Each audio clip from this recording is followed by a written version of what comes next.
This morning to worship with us. This is PCA St. John's Kimuchia Parish in Chogoria North Presbytery, Eastern Region. We welcome all our viewers viewing within Chogoria, outside Chogoria, the whole of Kenya and outside.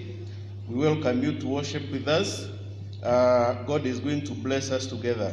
We request you to follow us through our Facebook live online. We are also live on YouTube. You can also follow us through our church WhatsApp, and God is going to bless us together. Bwana asifiwe. Our service today is a continuation of our last Sunday's sermon, Power in Adversity, and I'm sure God is going to bless us together. So feel blessed and welcome. Thank you.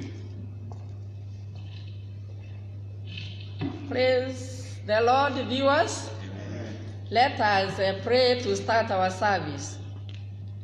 Our most gracious, faithful God, our Creator, our Sustainer, our faithful God, we come to you this morning with thanksgiving because of your pleasures that you've given us. We cannot forget that we cannot be of our own. We cannot manage ourselves without you, Abba Father. We trust you and glorify your name because you'll be with us in all the activities that we have. This morning, we thank you as we start our service. We know that we are few because of the problem that we have of coronavirus. But we know that there is nothing that is big in your presence. We know within a short time, you're going to pray miracles for us, and you'll see everybody in the church so that we can worship together and glorify your name. We come to you this morning, dear Father, thanking you because of the gift of life, the way you have sustained us. We thank you because of the families that you've given us. The family is the beginning of all the life. We entrust all our families unto your hands, that you bless the families, dear Father, this time that the devil has purpose to destroy the families. How we pray that, dear Lord, you return the glory. You protect us as we live in our homes. As we do the activities that you've given us, dear Father, we know that we cannot have any other shelter apart from you. And because you are a faithful God, we trust that you're going to be with us and bless each and everybody. We thank you for the country, Kenya, that you've given us, and we have lived in peace. We've lived with provision of everything from your granting heart. How we pray that you bless our leaders, bless our president, our deputy president, all the people who work with them. May you grant them your mercies, that when they are planning, dear Father, you guide them. You show them how they should lead the Kenyans, dear Father. As they do this, we pray for the citizens also. Because we know if the citizens do not obey the guidelines that they are given, it will be all in vain. We trust you and glorify your name. We thank you because of the enjoyment of peace. And that now, dear Father, we have a problem that is facing us of COVID-19 that is not only affecting us in Kenya, but the whole world, dear Father. How we pray that you intervene. We pray that, dear Father, you remove all the cases that are entrusted on the evil people. When they prepare the medicines, dear Father, may you give them the knowledge. As they treat and handle those who are sick, may you show them the way, dear Father. We pray for those who are sick, that, dear Father, you may grant them the healing mercies. For those who are not affected, we pray for your protection. We pray for security also, dear Father. We know there are also other people who are being affected by other natural calamities like the floods. We know there are others who are being affected by other people because of stress. The killings have been so many, dear Father. How we pray that you bring sanity back to our society. And now, dear Father, we also thank you because of our children who are at home at this time, and they have lost quite a lot in their education. How we pray that, dear Father, you protect them, you guide them as they stay in those homes. May you be with them, dear Father. And now, dear Lord, as we start our service, how we pray that you be with us, that you bless us and those who are listening to us this day. For this we pray, believing and trusting in Jesus' name. Amen.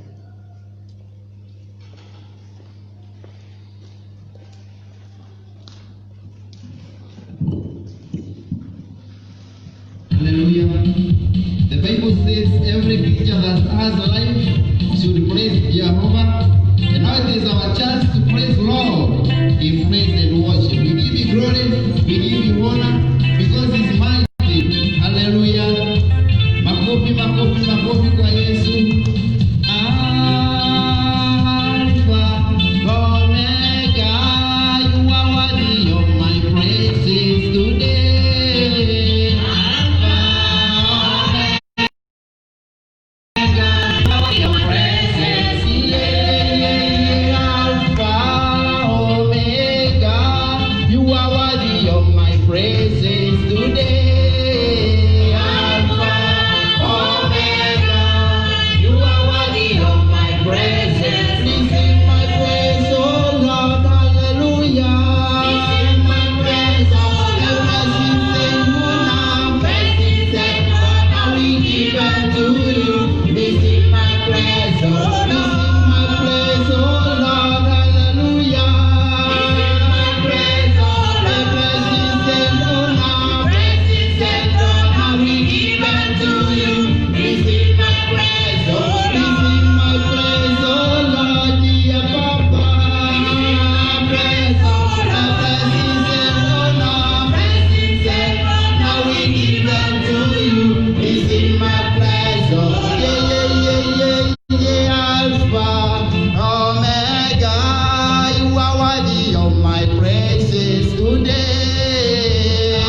this morning, wewe you Jehovah. We glorify your name, O Lord. You are faithful, you are mighty, you are loving. We thank you for this morning. Glory, honor, and majesty belongs to you, O Lord. Be thou exalted, our Father. Be thou magnified, O Lord, because you are faithful, because you are mighty. This morning we are gathered as a church, O Lord, as St. John Kemuchia. Dear Father, we want to remember the sick wherever they are in this country, amongst us, and anywhere else, O Lord. It is our dear prayer this morning that our Father, through your power, you visit them in a mighty way.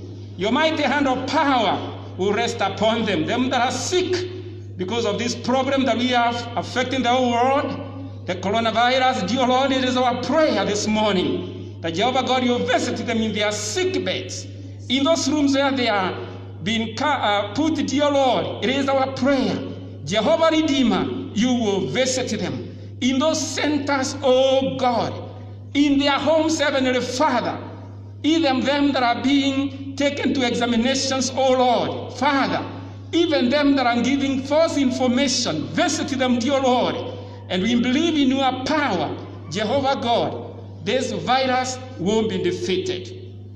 This morning I want to thank you for the government of Kenya. Thank you for the organization that it has made.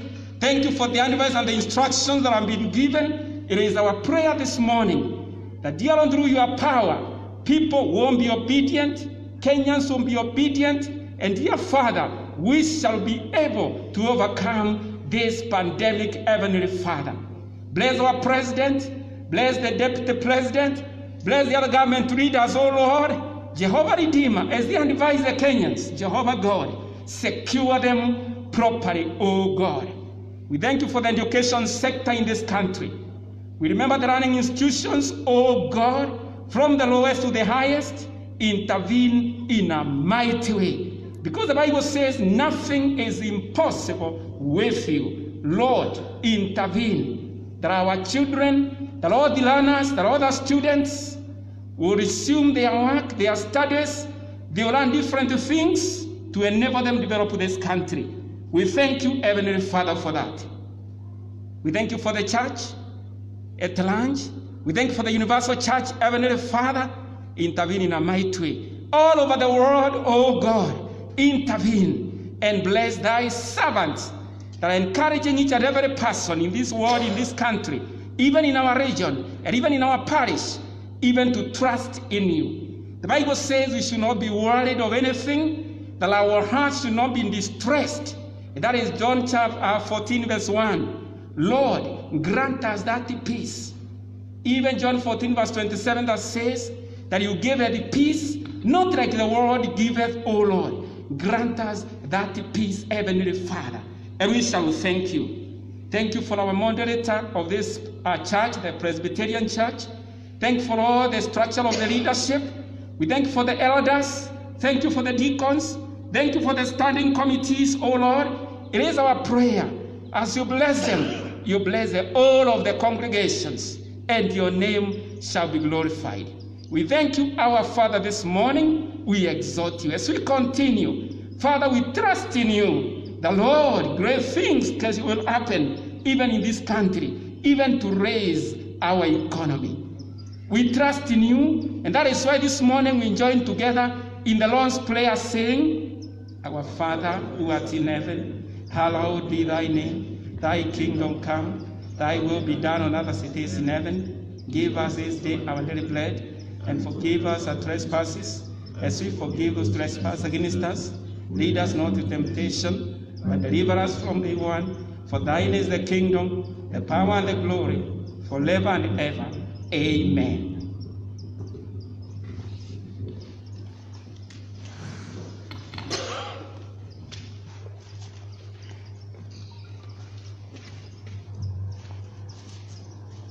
Today's reading comes from the books of 2 Corinthians, chapter 12, verses 7 to 10. 2 Corinthians, chapter 12, verses 7 to 10. Hope that you found it. You can start reading together. But to keep me from being puffed up with pride because of many wonderful things I saw, I was given a painful physical ailment, which acts as Satan's messenger to beat me and keep me from being proud. 3 times I prayed to the Lord about this and asked him to take it away. But his answer was, "My grace is all you need, for my power is greatest when you are weak." I'm most happy then to be proud of my weaknesses in order to feel the protection of Christ's power over me. I'm content with weaknesses, insults, hardships, persecutions, and difficulties for Christ's sake. For when I am weak, then I'm strong. And that is the word of God.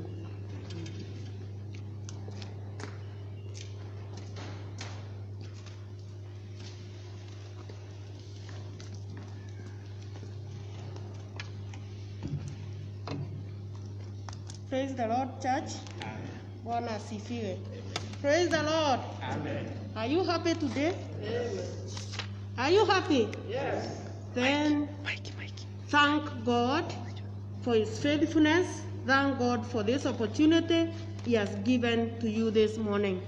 We want to greet our viewers, our listeners outside there, as we welcome you to the Word of God, so that you can hear what God wants you to learn today, because he is speaking in a humble voice. Praise the Lord. God is speaking in a manner that no human can understand. But specifically to you as an individual, God will speak to you in his own way, according to what you need, because he knows the desires of your heart. He knows what you are going through as an individual. And last Sunday we talked about power in adversity, and we based our teaching entirely on the power of God that works when every other power is not working. The power of God that works even when another voice that is speaking tells you that your God has said no. Praise the Lord. There are those times when you claim that God is not answering your prayer. What will you do when God says no? We celebrate when God says yes to our prayers, and we saw a servant of God who had worked and had moved with God step by step until he accomplished all that was intended for him to do in this life. And at a certain point, because it was time of adversity, and as we said, every human person goes through that time of tribulation, that time of adversity, when you feel that everything is gone. Praise the Lord. When you feel nothing is working, when you feel that your God is far away from you, when you feel that your family does not care, when you feel that your friends are no longer there for you. Praise the Lord. That time when your friends become your enemies. That time when you cannot help yourself. That time when you cannot lift up yourself. And today I want to, based on that topic, talking about two voices that speak during adversity. Praise the Lord. There are two voices that always speak, and they tend to counteract one another because the voices are strong, and you can be tempted to listen to the wrong voice because they are very convincing. And one voice is the voice of the devil, the other voice is the voice of God. Hallelujah. When you are not in a position to hold your legs, to stand, when you cannot even move, when you feel like you want to stay alone, that time there are two voices that usually speak. And before I go to the word for today, I want to talk about one man, because we said it is only the power of God that works perfectly during adversity. Because that time you are not strong yourself. Your friend is not is strong enough to encourage you. I tend to think that even this period of COVID-19, it is that time of adversity to many of us. And you can concur with me that many are crying today. Millions have lost their jobs. People are somewhere in a house without water, without food, nothing. And there is nobody who is there for you. Nobody cares, because I'm caring about what is in me. I'm caring about my family. I'm caring about how I will safeguard myself from this monster. And one man, sometimes in the book of 2 Chronicles, chapter 26, there was a king called Uzziah, whom God had given all power and authority to conquer. And he accomplished a lot during his leadership. If you read from verse 3 to 15 there, you will see all the accomplishments of King Uzziah, who became a king at the age of 16. And he made many things. He conquered many things.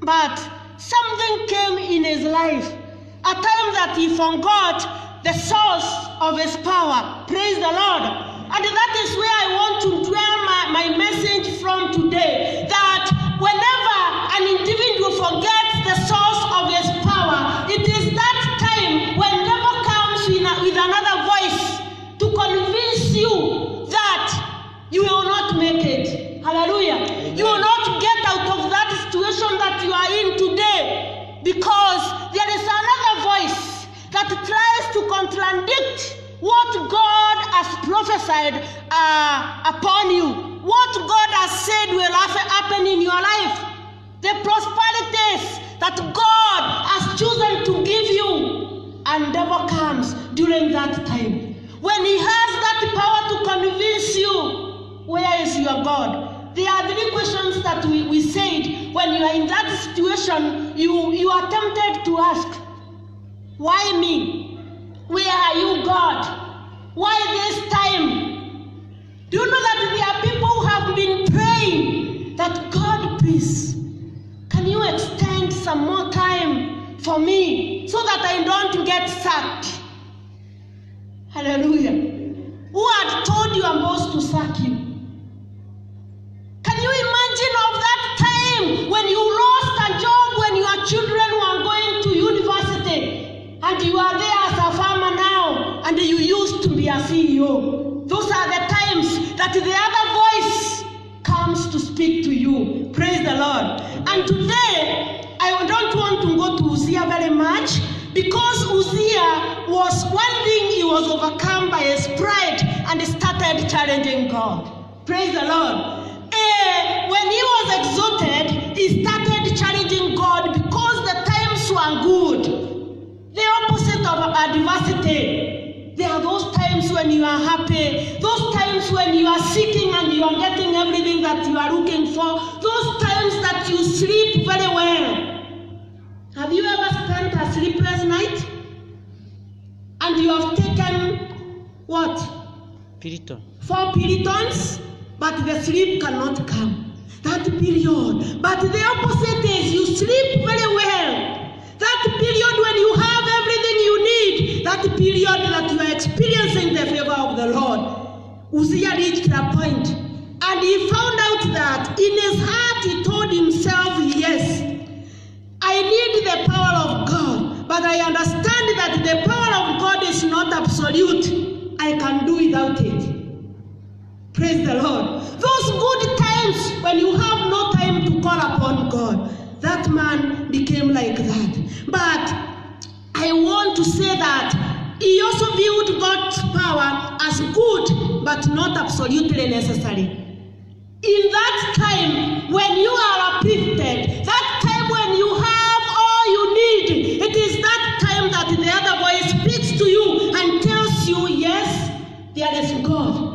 But I don't think I need God in this area. I don't think I need God in my adventures. I don't think I need God anymore. That is the time when defeat is flocking. He forgot the source When the inner divine power is at work, you never forget. And that is what I wanted to speak about today. Because you can see there are many things that contradict what God has said to his people. You can be blessed, you can be uplifted by God, and that time comes when you think, I am sufficient. Praise the Lord. I don't need anything from God. I don't even need to walk with this God because I am strong. Say, I am strong. Within here, I cannot see anyone who is not strong. I know all of you. I know we are strong, including myself. And I can declare that I am strong even during this period when situations and circumstances cannot allow most people to claim that they are strong. There is this one man in the book of 2 Corinthians chapter 12, Paul. From verse 1, I read and I have gone through many other books looking at what this man was thinking, where he had come from, his experience with God. And I was seeing that from the beginning, Paul was Saul. Praise the Lord. The enemy of God, the enemy of God's people, on his way to persecute Christians, God called him. Praise the Lord. So today I wanted to say that no matter what you feel, no matter what you think about God, no matter your actions today, know that there is that person, that inner power that can dwell in you and make a change totally in your life. And this man, from Saul to Paul, he changed to become the strongest man that God could ever use. Even when things were not working out well, Paul, the changed man who could never say anything good about God, he became strong because God chose to work in him. Hallelujah. Amen. I'm talking to somebody who has denounced God in his life. I'm talking to somebody who is saying, without God I can make it. I'm talking to somebody who has started criticizing Christians. We are few here in the church, not because we are defeated. Say amen. Amen. We are few here because of obedience. Romans 13 tells us to obey the authority. And that is why we stand here with much power and authority to proclaim the word of God to people seated out there hopelessly, thinking that the inner man can never be strong again. God renews your strength at that point when you feel that you have nothing you can offer. You have nothing that can sustain you even in your Christian life. Do you know that many people are fallen now? Many people are backslidden today because they had not grown into full maturity. When that time will come, when you will be declaring your weaknesses as strengths. That time when you will be saying, I am strong because the Lord is in me. Those times when you will be saying, God works in me. When the inner divine power is at work, we do these three things without struggle. In suffering, praise the Lord. Admit that you are in suffering, yes. But though I am in suffering, just like Paul, I am persevering. And through this perseverance, my character has grown. My character has been built. And I am in hope that God is in control of everything, good or bad. Praise the Lord. So whatever you are going through, you may be claiming that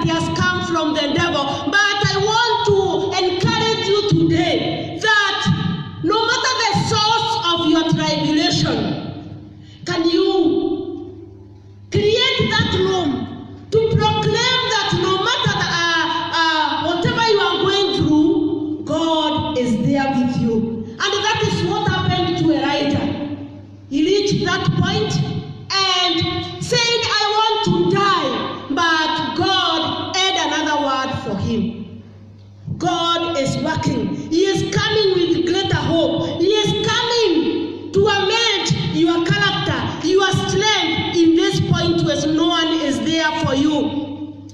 I want to tell you that God is never happy when we face trials. God is never happy when you are suffering.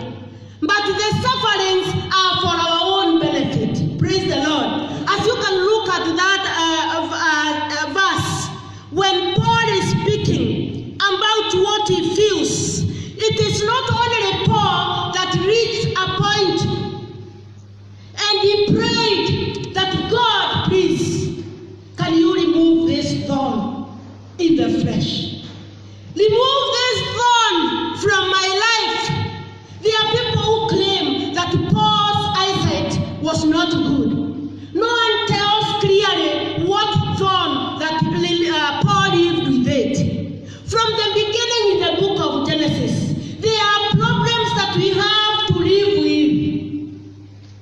That thing never sounds good when we are preaching. When I come and tell you, elder, that cancer, God forbid, you don't have cancer. That cancer, you have to live with it. That diabetes, you will live with it. Praise the Lord. And you will not die out of it.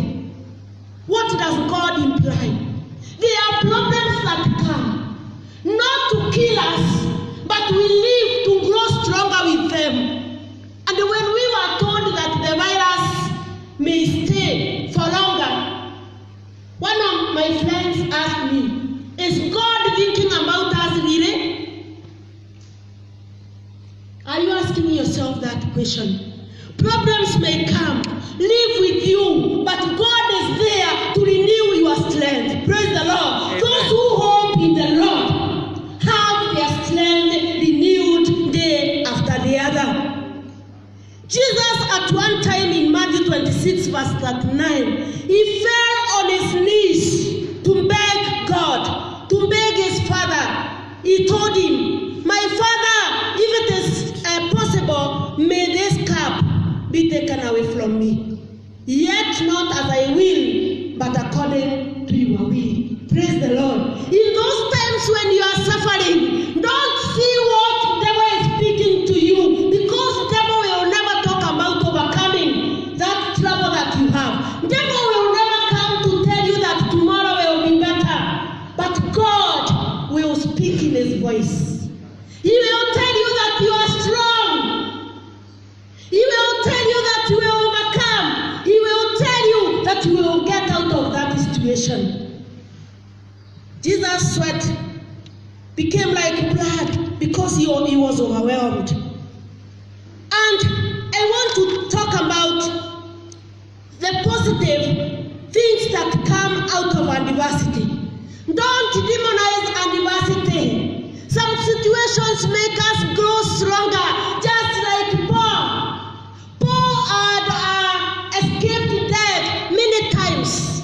We talk about Paul, the father of faith, just like Abraham. And we don't even think of the experiences that Paul went through in his journey. And he overcame only because he knew his strength is in God.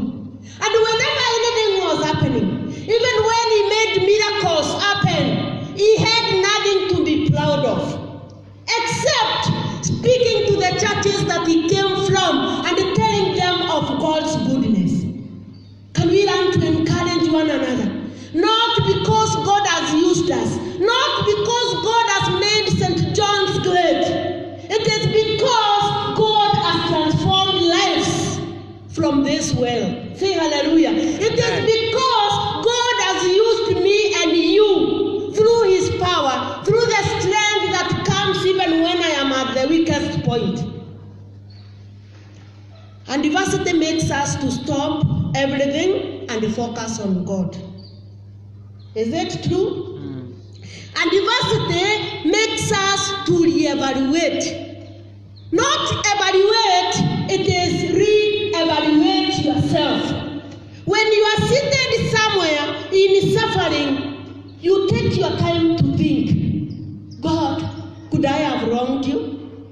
Just like as it is happening today in the whole world. Many people who had even forgot, like King Uzziah, have started asking God, do a postmortem of my life.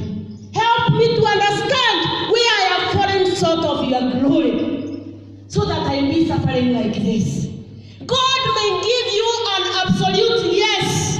Get healed. Hallelujah. God can tell you and you are more, because it is for your own advantage.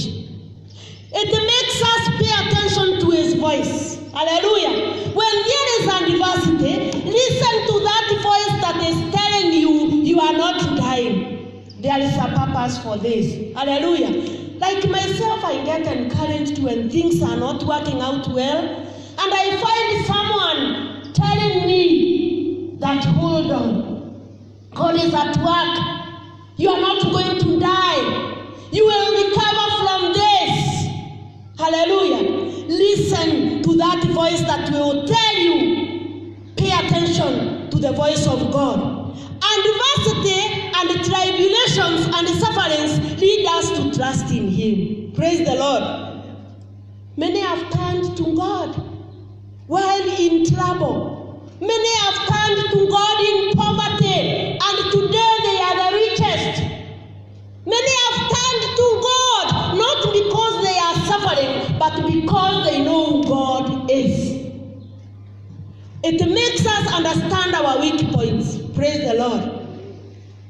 Do you know there are people who are strong in arguments, in fights, in everything they do, they can win. But when this voice that comes from God speaks to you, you come to realize that your strong points are the weakest points. Praise the Lord. Times when you change, times when you are going through that adversity and you listen to the voice of God, it makes us understand our strong points also. You may be thinking that your fear, your humility, where it reaches and people start calling you a coward, are weak points. Hallelujah. But those are the strongest points of your life. You are a coward, but you are strong because you overcome through your guide, the one who brings another voice that tells you, Matthew, you can leave that. I will work on that. He amends our sinful lives during adversity. He humbles us and eliminates pride. Praise the Lord. Was Paul not worthy to be very proud? If you count all his works, what he did, where he went, and what he did, can't you say that he can even be proud? I was praying and telling God, can you, Lord, humble us to your glory when you see us going up, so that, Father, we can understand through your power we stand. Through your power we are who we are. And Paul was claiming that though in pain, though he would wish that the thorn be removed, it is to the glory of God. It is not for him, but it is for Christ, whom he was serving. It creates time for solitude and prayer. It mends relationships. Many people have changed during that time. It is my prayer that God helps us.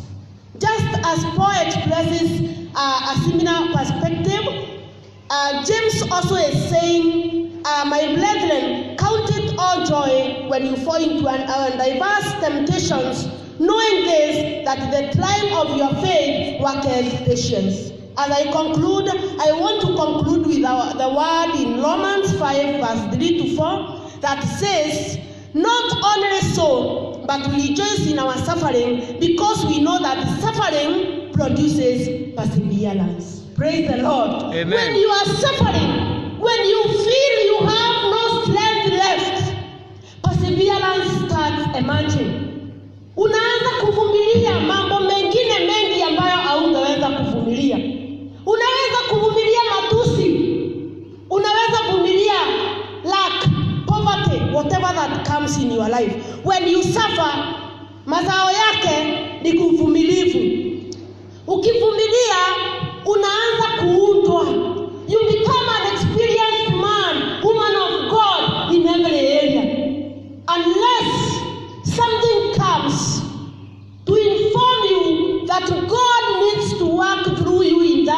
situation, you cannot wake up. And character will produce hope. When someone is hopeful, you cannot get him out of his position. He will only wait for that which he hopes for. Praise the Lord. Our hope is in the Lord Christ Jesus. And not only in this world, we hope in the resurrection. So if I die, my life is not ending here on earth. It is the high time Christians we learn to encourage our people that when the two voices are speaking, there is power that works in adversity perfectly. And that is the power of God. Amen. The power that will convince you to press on when you have already fallen. That power that will convince you to pray when you cannot open your mouth.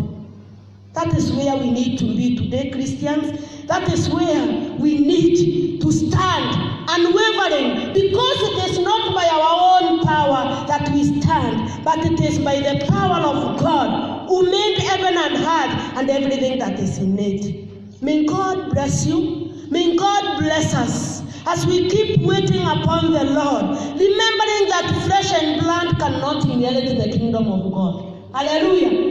When you feel weak, God is not looking at the weakness that is in you today, but He is looking at where He is taking you. Just like Elijah, yes, man of God, you are sleeping, and you claim that you want me to kill you. You want me to put you into rest, but no. Until you reach your destination, my son, I will not leave you. When you feel weak, you are strong in the Lord. Praise the Lord. That is why I wanted to tell you that don't forget the source of your strength. Whenever you are weak, remember that there is somewhere you can focus and regain your strength. Father, in Jesus' name we thank you today.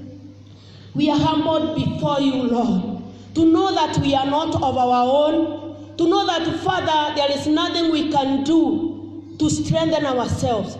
There is no power that we have of our own, but it is through your Spirit, oh God, that you strengthen our inner man, that you strengthen our spirit to walk with you. Sometimes we don't see you in our situations, but Father, when you remind us through that small voice that convinces that you have not forsaken us, God, we stand and walk again.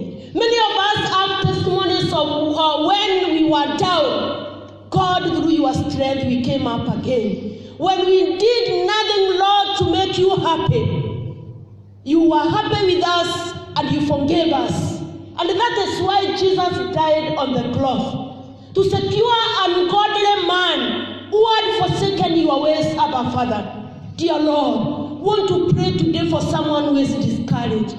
We want to pray today for someone who has listened to another voice that is contrary to your power, that is contrary to what you have spoken in our lives. Father, we want to remember the leadership of Kenya. We place our president unto your able hands, our vice president, oh God, and all the CSs that work under them. My Father, we want to commit them unto you. Dear Lord, we want to pray that you may help them, Lord, to guide Kenya, that you may help them to stand and remember that when you stand with them, everything shall be well.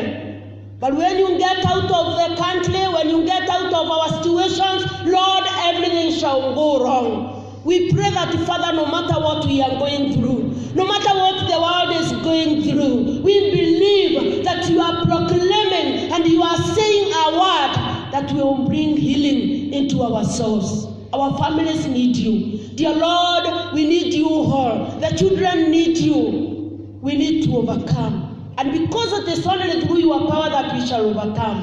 Help us, Lord, to declare our strength in our weakest points today. Because our weaknesses does not matter. What matters is your word and your plans that you are to implement. We pray that, Father, you may hear our prayer. Save that person, Lord, who was almost giving up. May you help the sick to recover in their situations. May you help even those that are in quarantine, Lord, to recover.